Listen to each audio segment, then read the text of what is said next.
Special operation ગ્રુપે ડબગરવાળી શેરીમાંથી 2 ઈસમોને 198 ગ્રામ ડ્રગ્સના જથ્થા સાથે ઝડપી લીધા।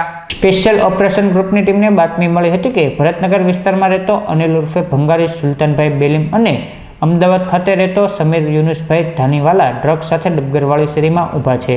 જે બાતમીના આધારે એસઓજીની ટીમે દોડી જઈ 198 ગ્રામ ડ્રગ્સના જથ્થા સાથે બંને ઈસમોની અટકાયત કરી કાર્યવાહી હાથ ધરી હતી। જ્યારે ગત તારીખ 12/9/2024ના રોજ ભરતનગર ખાતે સ્પેશિયલ ઓપરેશન ગ્રુપની ટીમે હનીફભાઈ ઉર્ફે ભંગારી બેલીમના રહેણાંકી મકાનમાં રેડ કરી 25 ગ્રામ ડ્રગ્સના જથ્થા સાથે ઝડપી લીધો હતો। તો હનીફ ઉર્ફે ભંગારી માત્ર 8 માસમાં કાયદાના ચુંગલમાંથી કેવી રીતે બહાર આવ્યો અને ફરી એકવાર ડ્રગ્સના જથ્થા સાથે ઝડપાયો, ત્યારે પોલીસ તંત્રની નાર્કોટિક્સ ડ્રગ્સની નેસ્ટ નાબૂદ કરવાની વાત માત્ર કાગળ ઉપરની હોય તેવું લાગી રહ્યું છે।